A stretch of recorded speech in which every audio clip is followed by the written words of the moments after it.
Pop Ron, I think it's just me and you today, bud. Yeah, I I think so, and we're live, so we're just gonna roll with it, I guess. So we're having some issues with Mike trying to get connected. He's been in and out, but hey, welcome to the Mafia Cast, part of the Buffalo Rumblings Network. We're gonna roll with it. We're gonna adapt and overcome because that's what we do. How's it going, Casey? Dude, I'm just glad it's not me this time. I swear to God, it's always me that has these technical difficulties, and here we are. It's the sound and technician guy, Mike, over here that's dealing with it. So Just doing too much, trying way too much today. Yeah, Watching that's okay. football, trying to play clips. You know, Yeah, well, okay. So talking about football, let's just jump right into it. We got some preseason going on right now. I want to jump back really quick to last week's game, though, the Hall of Fame game. I don't think this is gonna be a long conversation, but did you guys see anything from the Jets that wowed you or gave you pause for concern for them or concern for Buffalo? their young DNs, I mean, looked good. I mean, Will McDonald looked like he didn't absolutely dominate the game, but he made good plays. I mean, he set the edge very well a few times. I mean, I think he's coming along. He's going to be a lot like Jermaine Johnson, who they took the year before. To where is he going to get 10 sacks this season? I don't think so. But I mean, is he maybe going to get 5, 6, and maybe 1 or 2 in a crucial moment? Yeah, probably. I mean, he's that good of a player. He's a first round talent. Other than that, I mean, I still saw that Zach Wilson sucks. So,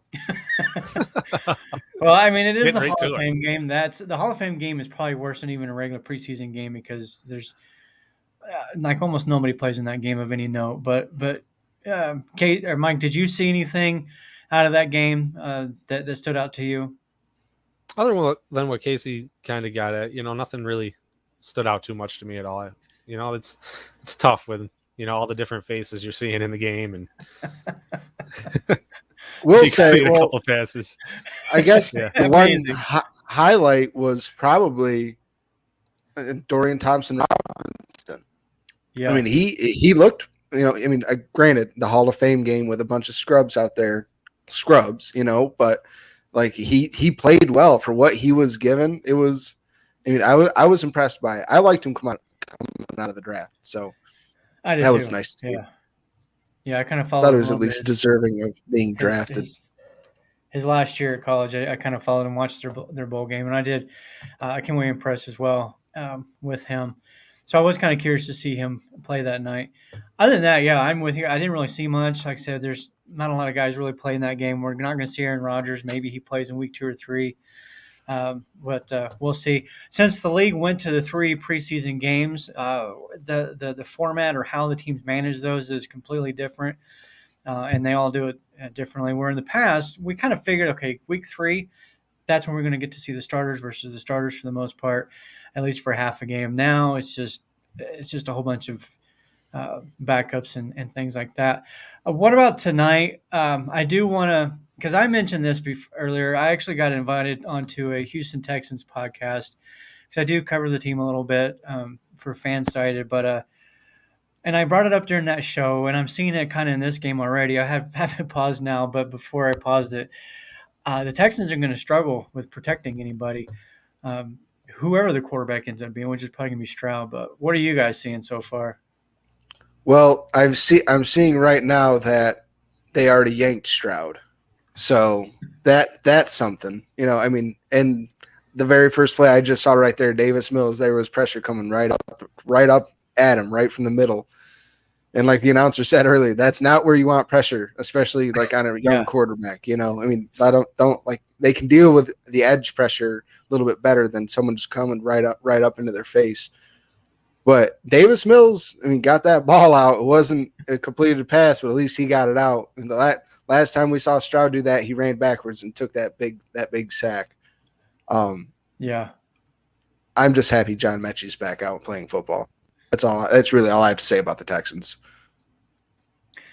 Yeah, I'm pulling for him to have a good season. And there's to me, I think that this year the comeback player of the year is going to come down to 2 people, him and DeMar Hamlin. I would love to see Hamlin get it, obviously, but I don't know if Hamlin's going to play enough. Whereas Mechie, he could be a focal point of that offense if they can get any kind of protection going. But I mean, do you guys think DeMar's story alone and just the fact that he is able to get back out, and if he makes a 53-man team, like if it does making the 53-man team, in your guys' opinion, qualify enough for DeMar Hamlin to be like he was good enough to at least be able to get back out on the team and play consistently enough to where if he was called upon and needed, he could be in there?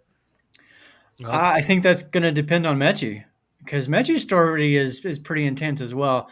Yeah. No, he didn't die on the field, but it was battling cancer and then coming back from that ACL. So he's got quite a story as well. If he comes out and has a good season, puts up 50, 60 receptions, 700-800 yards, or whatever, I could easily see him getting the nod. But if not, then yeah, I think just the fact that Hamlin makes a 53 should be enough. And we'll just kind of use that to segue into the training camp reviews and news as well, because I do have a few questions pertaining to the Bills, of course, with their training camp and Hamlin. And that's one of the things I want to look for one of the things I want to ask is, I've seen some reports of the potential that Buffalo cuts him and he not making the team, because we do seem to be pretty deep at the safety position, especially with Taylor Rapp. So, Mike, I'll start with you. What do you think? Do you think the Bills does he make the team regardless, or should he? I like the idea of him making this team. And he's still going through the mental stuff. Every time he puts pads on, he's still got that in the back of your mind. He's still adjusting, or whatever. But it'd be kind of sad to see him not make it, but understandable because he was down for so long. And like just getting back into game shape. He just put pads on. And he hasn't had the entire off season to work out like everyone else has. But if he doesn't make it, then you at least got to keep him on a practice squad or something, or you at least keep him around and see, what strides is he going to make in the next year maybe. And you were talking about player of the year, comeback player of the year. Do you think it's a possibility that he could even get it next year? Maybe next year is his big year, because hard to say if he's going to make an impact this year. And, that's obviously a big thing. Like you were saying about what you were just saying about having a good season, that would make the deal. So it's really tough. I'd say he has to make the team, but it's playing on the emotions a little bit too. Yeah, for sure. I feel like he started last year when Poyer and Hyde were out. So that's not nothing. I understand we didn't have Taylor Rapp, but we did have Cam Lewis, and he was starting over Cam Lewis. Well, and he's supplanted Jaquan Johnson too. Exactly. And I could see them keeping him over Cam Lewis, because Cam Lewis is more like they don't know whether they want to put him at slot corner, whether they want to put him at safety. He's kind of, just he's undersized a little bit. He doesn't do anything great, but he doesn't do anything ungodly terrible, except like knocking a ball away from Justin Jefferson's hand, like one finger that he could have knocked away, it saved a game, but whatever. DeMar, we saw he is a damn good run defender. He knows how to get downhill, put nose to the football. We saw it in that second game against the Jets. If it wasn't for him, they might have scored on one of their last drives. He stuffed the running back on 4th and 1 in the red inside the 5 behind the line of scrimmage, and that was from the safety position. So, yeah. I think that he's shown up to where I think he will make this team.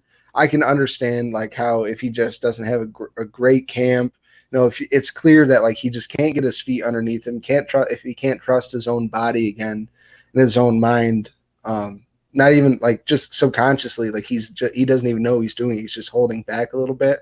Then I understand it. And maybe, you can't really put him on the PUP list, but can you put him on the NFI list or something like that? Somewhere to where he has this year or on the injured reserve, but can you do that for, something mental, if that's something he may be going through. But I think, if he doesn't make this team, he will be picked up. I think very quick by somebody else, and he'll make their 53-man roster, and then he'll go shine somewhere else, right? Yeah, exactly. Yeah.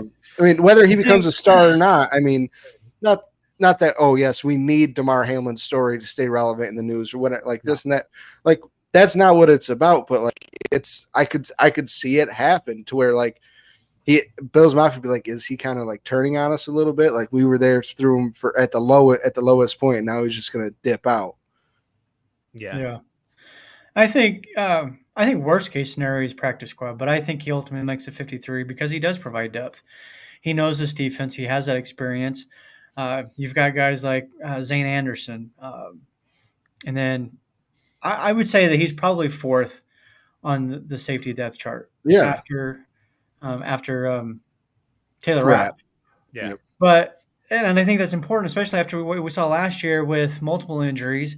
You need that depth at that position, and I think the way that the Bills defense operates, they run a lot through their safeties, and they need to know the defense and they need to know it well and those coverages. And I think he fits that. Is he at the talent level as high or Poyer? No, but just from knowing the defense, absolutely. And he's not a bad player. I like his run support. He's super aggressive tackler, and he's not scared to get in there and knock people around. Who he's kind of like is Taylor Rapp. Not great in pass coverage, but he's great. He can plays kind of that nickel third linebacker area. He's just a smaller, plays. Yeah, he's a thinner. He's like Isaiah Simmons, only not as huge. Yeah, this is the other thing that Roy brings up. What would the optics be league-wide if the Bills cut? Do you think that the league, not necessarily the NFL, but the fans turn on the Bills 100%? Yeah, and not just Bills fans, but all of the fans from all of the fan bases. I think that would be an issue. It's a tough. Hopefully, they don't have to really make that decision. Hopefully, he just plays into the 53-man roster, and he's not like maybe not kind of situation. But far in camp, he's played well. If it's between he and somebody else who like they're both like they're unsure about either, it's down to that last spot. I could see that PR being a tipping point to be like, we should just keep him and not deal with this. Right. Cut Cam Lewis and or whoever and keep him and be like, nope, this is much, much easier. And I can understand. Totally. Absolutely. I get it. Yeah. Absolutely. Because it would be a bad look, I think. And at the end of the day, it is a business. We hear that all the time. But it would definitely be a bad look. And I think the Bills would go from kind of one of the darlings of the NFL to probably like with the Cowboys. Like absolutely. You have the people that love the Cowboys and then everybody else hates them. And I think that's kind of what would happen with that. Jay Spence is in the house, people. What's up, Jay Spence? Like I said, so far he's played well in camp, though. He got into the pads. He had a pick six in that game. Hold on. Or in that practice. It wasn't a pick six. I'm sorry. Okay. I've hated to burst everybody's bubble, but as soon as he caught it, he was touched. And I'm like, what is everybody talking about? Like, I love him. Like, I love the idea of like that whole story, but I'm like, he was touched. Like, but it's a glass half full type. Did you see it in instant replay? Because I didn't. I did. Like, I saw it. So, like, as soon as he caught it and he's laying on the ground, he was like, puh. And like the dude, and like he just kind of stood there looking at him. Then Damar got up and ran. So another part of the training camp that I wanted to talk about, it's kind of what we were talking about with the Texans a while ago with the offensive line. The defensive line seems to be having their way right now with the Bills' offensive line as a whole. The offense has had some good days as far as the line goes, but for the most part, a lot of the reports coming out is Leonard Floyd, Ed Oliver, all these guys are like kicking the Bills' lines off, rears. Do you guys think that that's a product of their talent or the lack of on the offensive line? Is that something that concerns you? And there's a couple other things that I kind of wanted to talk about with one of the position battles specifically on there as well. But what do you guys think? Casey, I'll start with you. Is this a defense or an offensive line issue? I mean, I think we can all agree that our defensive line is probably better than our offensive line. I mean, just across the board. So, just speaking, layman's terms, they should, win most of the reps. 65% of the reps anyway. But I also feel like it takes more time for an offensive line to gel, to gain that camaraderie. I mean, we did bring in. We're trying to work in Osiris Torrance. We're trying to work in Connor McGovern. It's working back in Spencer Brown, who was basically there only half the season last year, if you really think about it, or at least it felt that way anyway. Yeah. So I feel, it takes, weeks and months for these guys to, because the offensive line has to play as one entire unit. Defensive line, yes, you're playing off of each other, you're calling switches and stunts, but it's easier. It's see football, go get football, just beat the man in front of you. And offensive line, you have a job, you have to get from this level to that level and pull and turn and this and that. So I think I attribute it to just not having enough time together, kind of like what we all thought about with the Bengals offensive line last year. We were like, look how terrible it is. It was just like the year before when they went to the Super Bowl. They were getting beat up the first 4 weeks of the season. And then after week 5, it was not, I won't say a great offensive line, but it wasn't very bad. It was better than the Bills. And the playoffs, that wasn't hard to do. The playoffs showed that. So if we can just give it some more time, I think this offensive line can still be pretty good. All right Mike, what you got? I'd say like the biggest thing that stands out to me is just the depth difference. Like there's so much more depth on defense, I feel like.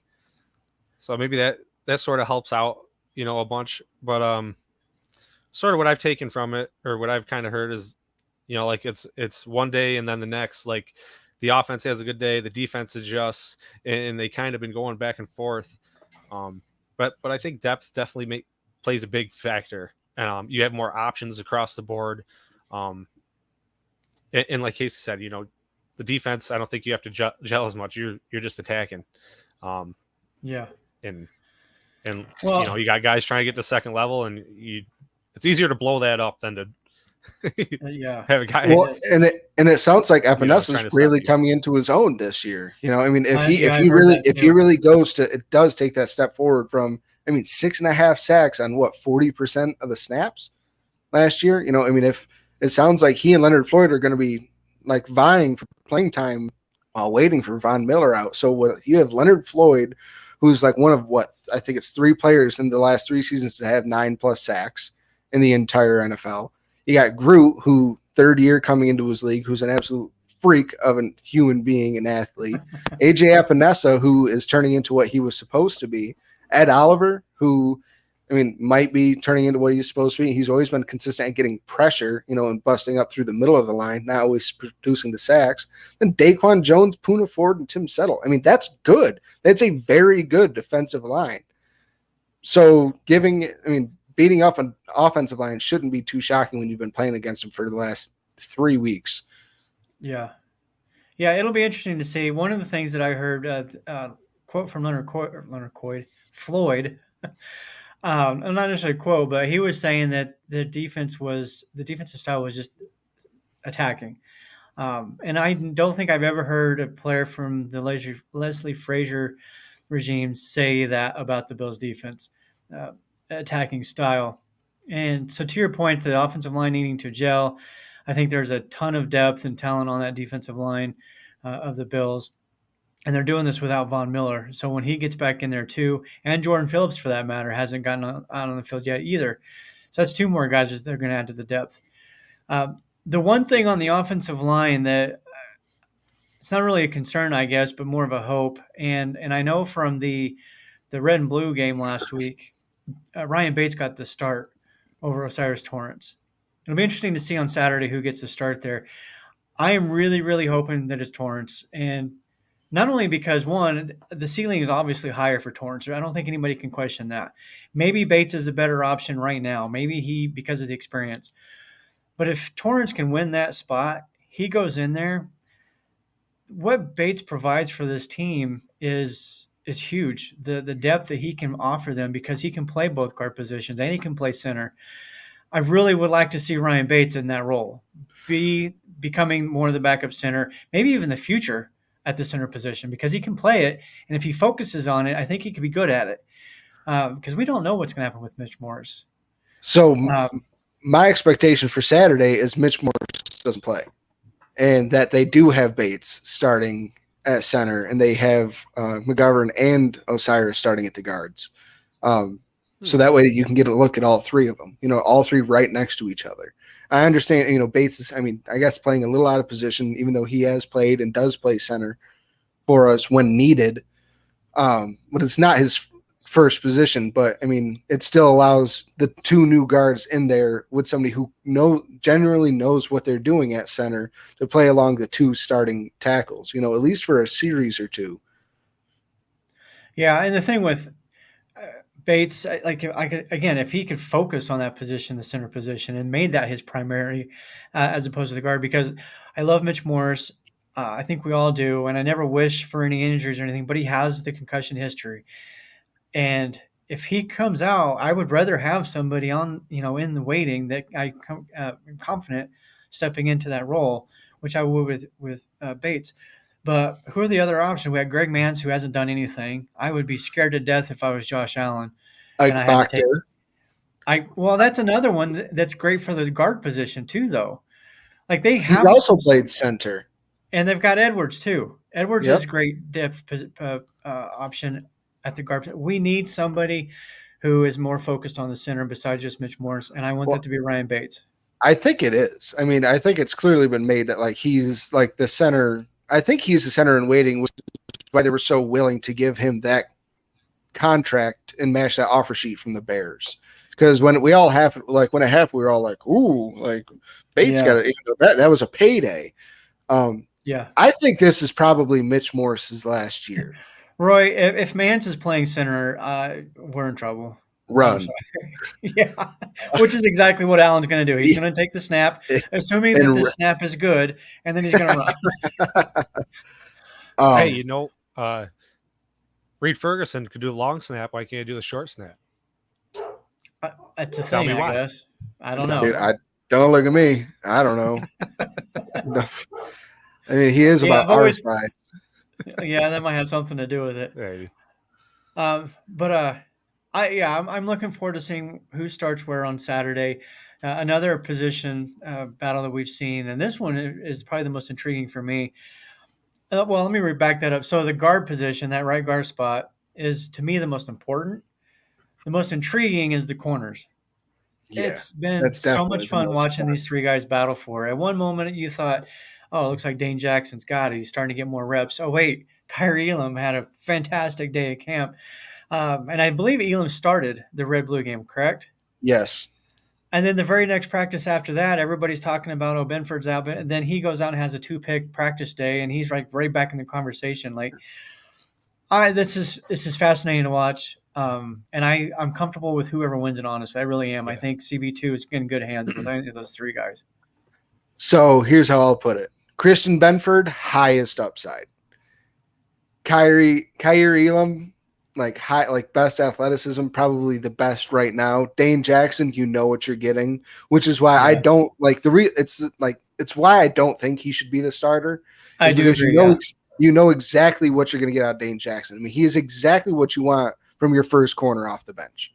He can start. You don't necessarily, and he won't make a game-winning interception for you, game-winning tackle, but he can hold his own at least a little bit. At this point, I would love to see Benford get that start. It would just screw it, man. Just let it go, because there's just something about him that I feel like he could be a legitimate superstar. I do. I like him a lot. Casey, let me ask you this question. Do you think it's Elam? Well, should Elam be the guy because of his draft status? Or if these two guys, if Benford, I'll just leave it at that. Do you think that Elam should be the guy because of the draft status? Do you think that goes into We've sort of discussed this before, and I think my opinion has sort of changed on it. and that the battle's going on, and it's whoever's hot, get him in the game and play him. But the only thing I'm not sure of is like what Spin's saying right here, that Elam has the highest upside. Casey was saying Benford might. Benford's been in the system longer. No, they both same amount of time. They're both That's it? rookies last year. Yeah. Elam were and they? I Benford. thought he was. Yeah. He was here a year longer, maybe for some reason. No, they were both rookies last year. It is very and much this more is- interesting then. Also, what Spin says, Elam struggles in zone, and that's true. And that's one thing I keep hearing. Like, he's really, really good in tight coverage. When he can get in there and be physical, he's exceptionally good. It's the zone part that he struggles with, which again is why Benford he's more of the. I think that's why Casey, and I agree with Casey, you're saying that he has the higher upside because Benford can play both coverages. Is he as good as a physical cover guy as Elam? No, but he can do both really well, I think. And then you're right with Jane Jackson. We know what we're getting. We're getting a steady guy. He's not going to go out there and shut down the league's best. Most of the number 2 receivers in this league, I think he's fine with. But yeah, I think. So here's another thing too. I want to add is, I want to see him maybe play situational football and put them in when they're needed, for certain matchups, certain opponents. I'm done with the platooning. I'm done with it. Why? I just, what do you mean, why? We did it last year. Look how you need to well man it worked. someone up, and Elam's the guy in man coverage, and you really want to man someone. If you put Elam on the field and the offense knows you're doing that, like, oh, they're in man coverage, they're going to go audible. And then you got then you have to do something else to throw them off. It was the same issue that everybody had with drafting James Cook. Oh, he can't run through the tackles. He can only pass catch out of the backfield. So once you put James Cook in, then they're more likely than not going to be passing it or running a play action. But James Cook proved last year, like, I can run through the tackles. Yeah. So I'm done with this platooning. Mike, you're wrong. I'm sorry. Agreed. I don't want any platooning of any kind. I don't even like it at the running back position, honestly. We've talked about that before too. That's because we play fantasy football. Well, no. Well, yeah, there's that. But when you have one guy in there that can do everything, even if it's not exceptional, if he can do everything well, then that makes your offense so much less predictable because you just don't know what they're going to do with that one guy because he might go out for a pass. He might split out in the slot.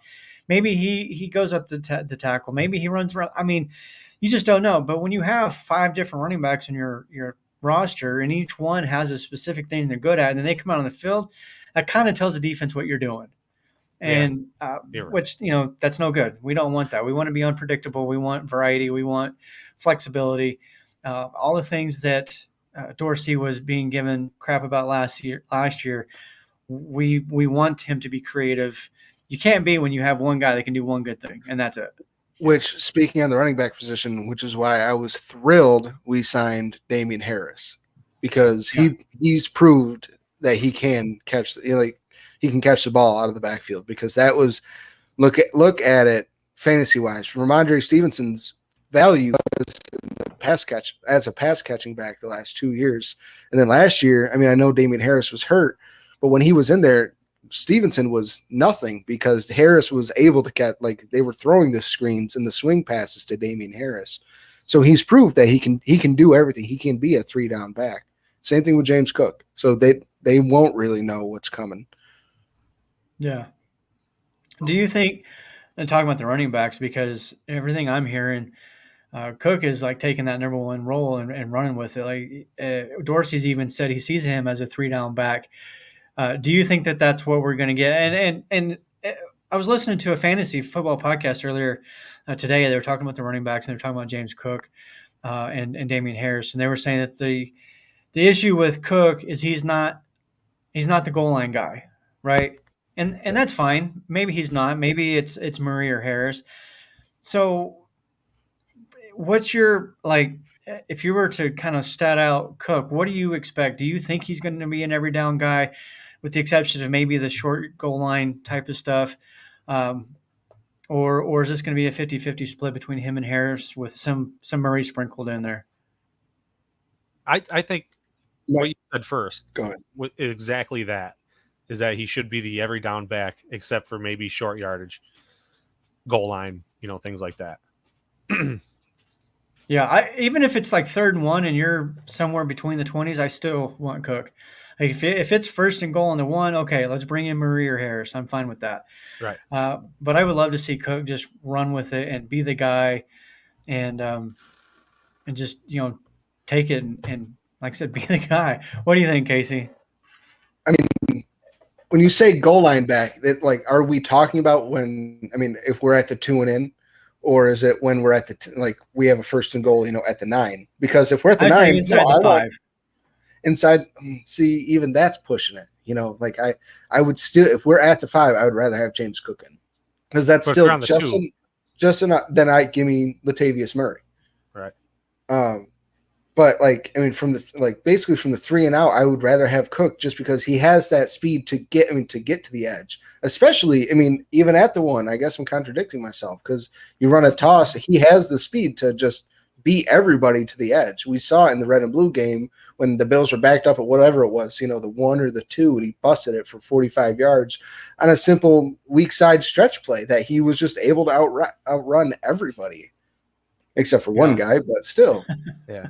So how about Cook Roy plays most of the game, and then we sort of mix it up inside the 20 or the 10, and give some different looks and attack the end zone. Well, I think it's going to depend on what type of. If you're just going to run it straight up the middle, right at the goal line, then you got to go. I would go Harris. Latavius. Right. Well, I'm only saying Harris because he does give you the option of maybe a play action and then hit him in the flat.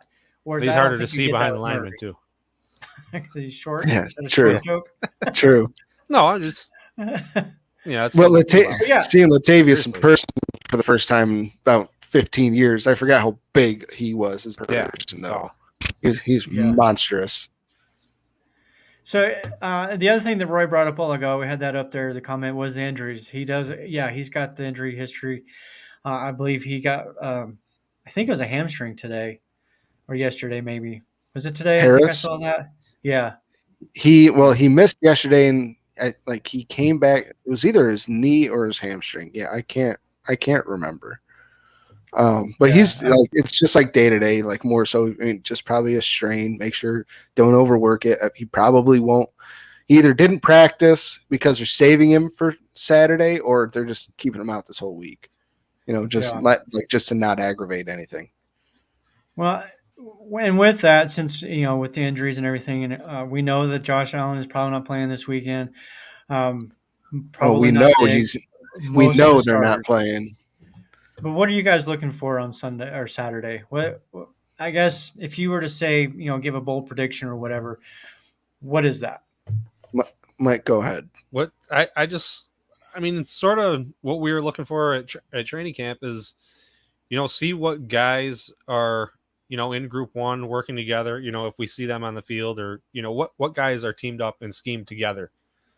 And I'm excited to see a more aggressive defense. We were talking about the line battles earlier, and I forgot to mention that, this, it's McDermott's defense now. So, maybe there is more aggressiveness there. And that was something too that, the O lineman might have struggled with a little bit. Yeah.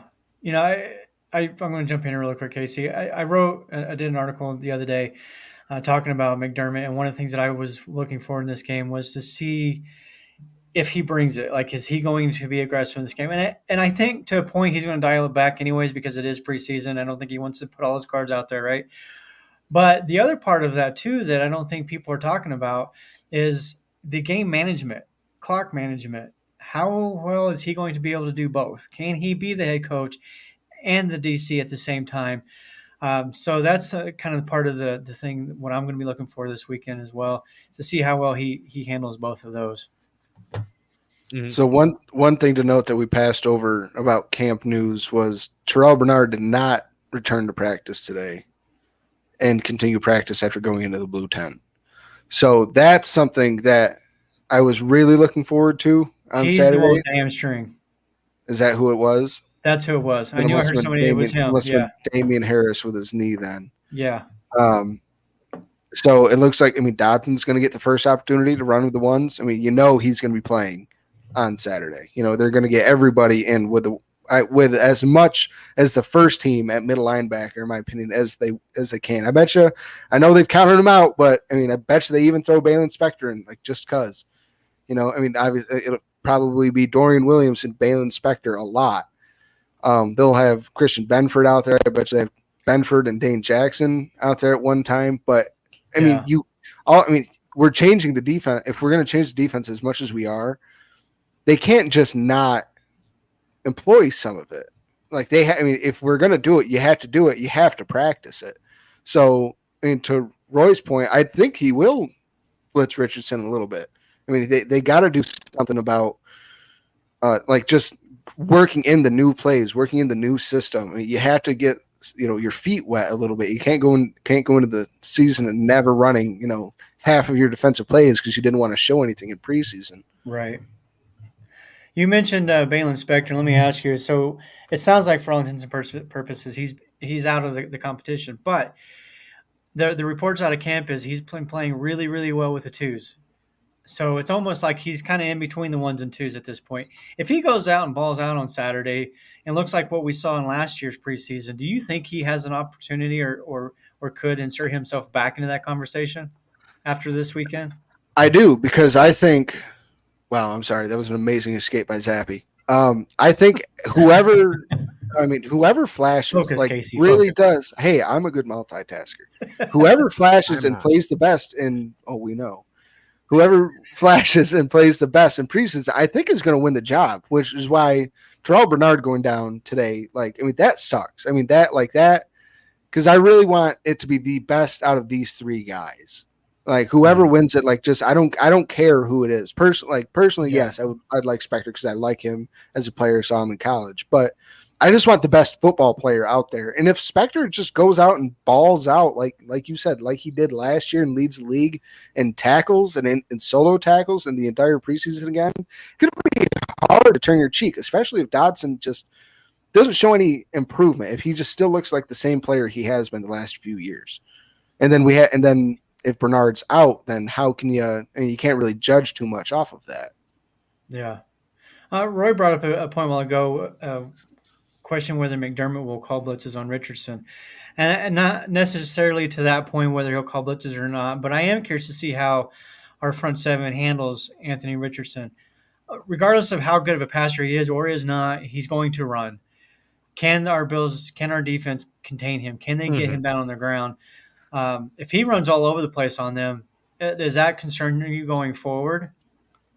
No, because it'll be like Boogie Basham out there at defensive end and Kingsley Jonathan, guys that don't get those every down reps, that they don't. Boogie Basham doesn't play very often against Lamar Jackson.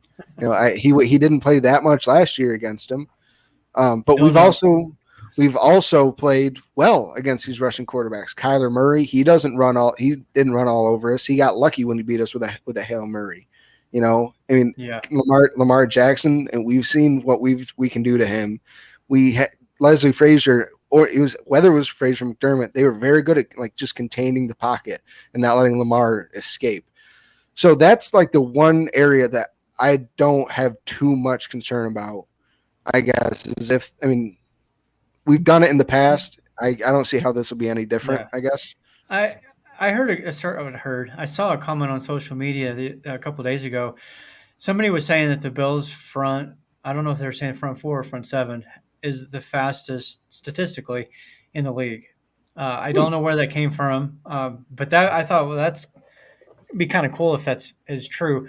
But I don't know, and I haven't had a chance to really look into that to see if I can verify that. But I think that's obviously in this day and age, that's helpful if your front can get after the quarterback and run them down, because this league is becoming more of it's not like, back in the day when you had the Terry Bradshaws, the Jim Kellys, Dan Marino's, all those guys, those pocket passers. There's a lot of athletes at the position now, guys like Josh Allen, Mahomes, Anthony Richardson, Kyler Murray, who looks funny as hell when he's out there running around, but he's fast. He's so fast. Watching Cardinals games, I don't know. Watching him run around, it's just I don't know. I Makes me had laugh. to admit, seeing like the footage come out of Panthers camp with Bryce Young, Oh, and yeah. like they're talking about how it looks like somebody's like he's running around like he just stole a lollipop from, and like the parents can't catch him. Like that's exactly what it looks like. It's like playing Madden. Yep. I'm like 5'9", and I feel like I'm taller than Bryce Young. Like it looks so funny. I don't know how he can see over the offensive line. Yeah, I don't know. But I am looking forward to the game this weekend. What are you guys looking for other than what we've already talked about? Mike, anything else that Seeing you're the newest, the youngest guys, getting some reps and seeing what we got, in an actual game out of guys like Dorian Williams and stuff like that. The rookies from last year, second year players, that sort of thing. But you're talking about, if we can if we're worried about Richardson on the edge, if that's a concern moving forward. I really don't think it is, because I think that we have a lot of talent at the edge right now. So it wouldn't really concern me at all, and we have defended it well in the past. Yeah, I mean, I've said this in the past. Our defense looks really, really good, like scary good. And then something happens. Well, last year specifically, something happens and it's not so good anymore. But I can't wait to see this defense on the field. I think they're going to be right up there, vying for the number one in the league. But we're going to go ahead and jump into the next thing with kind of already talking about Anthony Richardson. So we'll kind of go back to that for a minute. And what your expectations are for him? I want to hear what you think you're going to see this weekend, but also long term. Do you think he can be the guy for the Colts long term, or is this kind of a chasing Josh Allen type of story that's going to end badly? Go ahead, Mike. I mean, everybody's looking for the next Josh Allen, and this is what he is. So you make it sound so. I don't know what the word is. You don't sound too hopeful about it. I just think it's funny that every time something happens in the league, then the rest of the league's like, "Ooh, let's go get that." Josh Allen is an anomaly. Like he's already got. It's already done. Exactly. We've heard so many analysts say that what he accomplished as far as his growth from year 1, 2 to 3 has never been seen. So it makes me laugh every time I hear every single draft year now, this guy could be the next Josh Allen. No, he can't. So just stop with that. No, he can't. But anyways, that's my opinion of Anthony Richardson. What y'all's? Well, for the Colts, they might just have to run with it, right? Yeah. They just got to roll with it, and he might be their guy, for now. But do you think he can be? Like, what's your opinion on him? That's what we're trying to find out here. I don't know if that's the place where he's going to get it done. Or it might not be the best spot for him. Could use a stronger team around him. To really see. Jay Spence says he's just not him. And I agree. He's that when you compare them side by side, you're talking Chase and Josh Allen. It's just come on now. Well, here's the thing. Here's the thing. Okay, with Josh Allen, everybody make your case, because I'm going to fight back hard. Everybody make your case. Okay. With Allen, coming from Wyoming, came from a small school and had no talent around him whatsoever. And I watched him beat an undefeated 13th ranked Boise State team. We saw him do things on the field in college, and he, the progression, the rookie year, leaping over Anthony Barr and all of the athletic things that he's done. We've seen the progression. We've watched it. You look at Anthony Richardson from Florida with SEC talent around him, and he didn't really do much. Yeah, sure, he can run. There's a lot of athletes out there that can run. I just don't think if I'm betting, man, I'm not betting on him. Mike, your turn. I'm just going to go with no, because I want to hear your case. I want to hear what you got to say. So, Anthony Richardson came out of Florida, like you just said, came out of Florida. I mean, but what offensive weapons did he have last year to work with? Did he have? I mean, he didn't have Dameon Pierce like the year before, because Richardson wasn't the dude. I mean, our guy, Justin Shorter, who only got 500 yards and 2 touchdowns last year, he had not the world's best head coach. I mean, the program as a whole wasn't up to what the standards are at Florida. And I mean, I grew up loving the Florida Gators. I mean, I still have to this day my Tim Tebow Tostitos Bowl jersey. I mean, like that was it. Richardson, I mean, he does remind me a lot of Josh Allen. I mean, the size. I mean, the size, the athleticism. I mean, the arm. Allen looked raw as hell. Allen, hop on, Spence. Let's go. Allen looked raw as hell coming out of college and showed it his first year. And then every single year, he got better and better and better with better players. And what do the Colts have right now? Maybe, I mean, all right, for right now, we'll say they have Jonathan Taylor. Oh, yeah, here we go. They have Jonathan Taylor. They drafted Josh Downs. We're going to make time. This is our show. They have Jonathan Taylor. They drafted Josh Downs. They have Quentin. They have a good offensive line, good offensive-minded coach. They have what's his name? The wider Michael Pittman.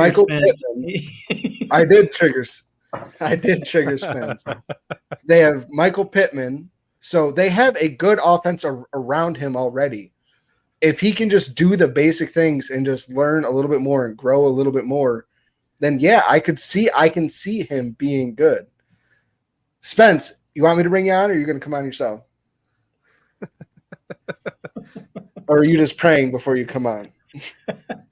Man, I'm so disappointed in you. I'm so disappointed in you. Like I'm so disappointed. And I'm not even this y'all show. I didn't mean to crash. I jumped in. All good. I jumped in the back to say that you guys were awesome, and then I was in the comments, so I wasn't trying to. But dude, Casey? What are you doing, man? Like we bring you guys on the Buffalo Rumblings, and this is what you do. Didn't everybody say all this exact same stuff about Josh Allen coming out of college? The exact same things.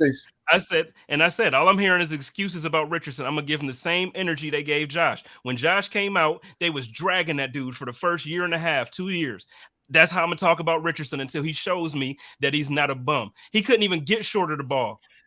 He couldn't get him the ball.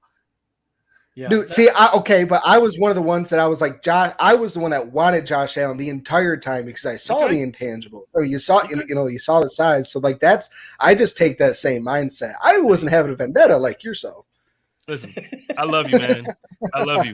And you guys are having a great show. I'm going to hop back out and continue to enjoy your show. But I just had to jump in and say you're crazy. And I'm extremely disgusted and disappointed. And you were one of my favorite people. You were one of my favorite people. You just lost major points. I mean, the points that you lost today, I don't even think you can get them back unless the Bills win the Super Bowl. Like it's like you got a tough. What if Richardson wins the Super Bowl? Oh, that Richardson's not making the Super Bowl. Oh, what if he won the Super Bowl? All right, now you are crazy. No, I tell you what, let's make this bet. Let's make a bet. You know how I am with bets. Do you think he's going to throw for 3,500 yards? 3,500. No, I would take the under on it. You going to take the under? But this is your guy. So Josh Allen for 2,000, and he had Brown and Beasley. His first year, he didn't have Brown and Beasley. Yeah. Okay. I'm not going to start week 1, and he was injured. I'll give Richardson make the number 32, and I'll take it. 3,200. I'll take it. I'm gonna take the under on 3,200. He won't throw. I'll take it. And I'll take it 32 and over. And I'll let you guys figure out whatever the winnings are, and I'm down. I accept the terms. I don't care what you say they are. I'm down. All right, but no, you guys are doing a great job. I like really everything that y'all doing since you have joined Buffalo Rumblings. We have been nothing but satisfied with, and keep it up, man. I can't wait for the season. It's gonna be a great year. Yeah, thank you. Thanks, man. Much appreciated. Yep. See you, bro. Hey, Roy Collins brought up another one here that I want to. Hell no, I'm not shaving my head. Hell no. I'm sorry. I just had a hell no. That got me sweaty. That got me worked up and sweaty. You did to yourself. Roy here. Do the Colts have the coaching in place to help Richardson be better? That is yet to be seen. They fired Frank Reich, which I think was a stupid move. Absolutely. The Colts owner might quite possibly be one of the bottom 3 owners in the league. The guy's an idiot. Like he's. I will give you that one. I will give you that one. Like he took Dan Snyder's place and ran with it. Yeah. Enough about the Colts. Like, and as far as Irsay, Richardson, that was fun. I like.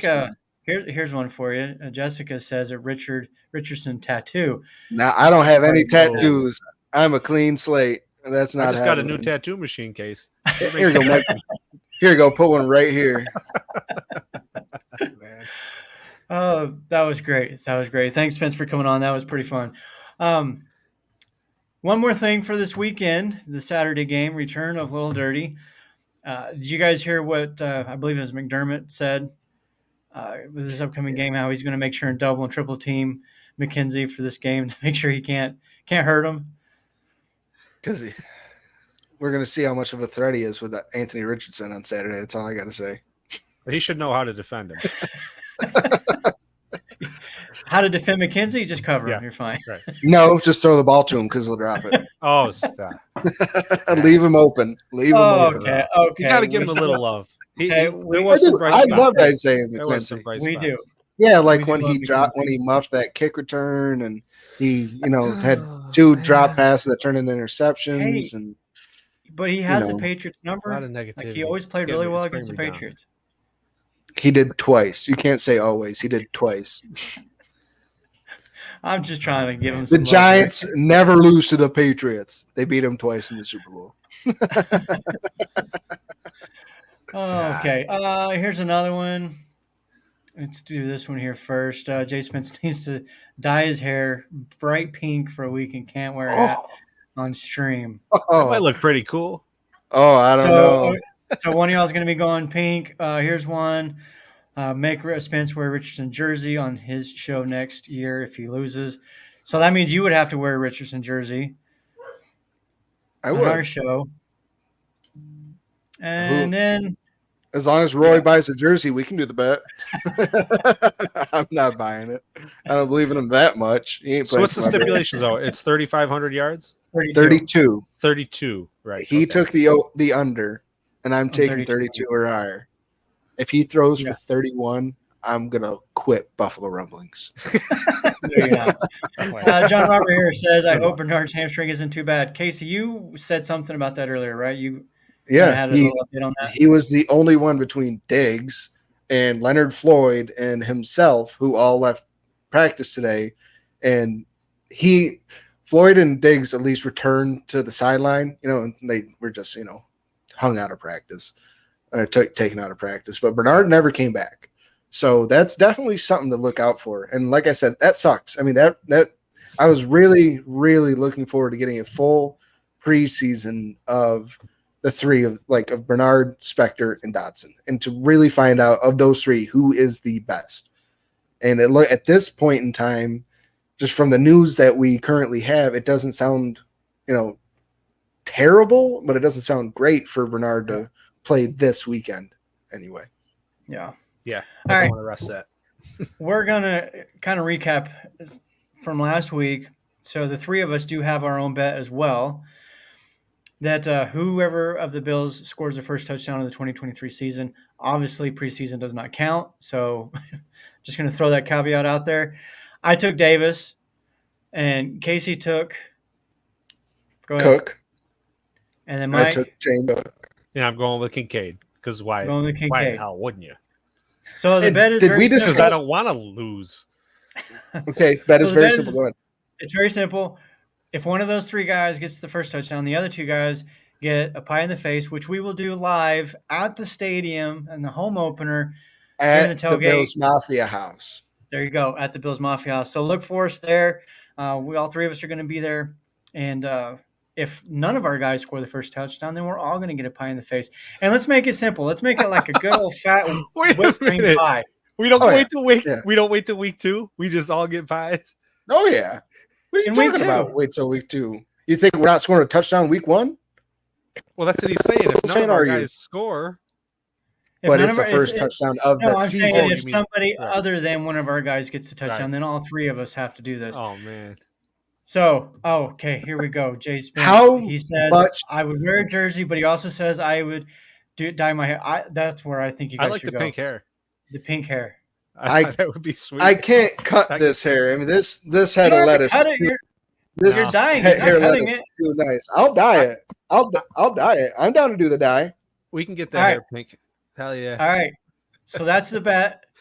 If Anthony Richardson throws for less than 3,200 yards, our guy here, Casey, is dyeing his hair pink. If it's more than 3,200, then our other guy with the Buffalo Rumblings, Jay Spence, is doing his hair pink. This is going to be fun. And I was just about to say, our wives yeah. are going to be so excited to be doing What? this, guys. I thought the winner was going to pick one other person. I No. didn't realize. We're No. both No. getting the pies. No. no, why would we do that to ourselves? I don't want to have to pick between you guys. That would not No. be cool. I'd love to see both you get pied right in the eye. Hey, yeah, stick to your own. I have my own wife who's going to smack me in the face, all right? She's already done it once. Well, yeah, but now my sister wants to smack me and you. I mean, I don't know if that's like reparations or what, but from when But we we're were gonna- little, but We're gonna bring actual pie tins this time. We're gonna load them Oh, yeah. way up Oh. like a whole can Oh, of yeah. cream. Oh yeah, I the pie yeah. tins full of whipped cream. Oh yeah, it's gonna be great. All right, we're gonna get out of here. So next week, of course, we'll be talking about the preseason game. We'll be checking that out. Again, look for us in the season home opener. We're gonna have a great time. And until next week, the Bills Mafia cast and with the Buffalo Rumblings, we are out of here. Go Bills! Go Bills. Go Bills, baby.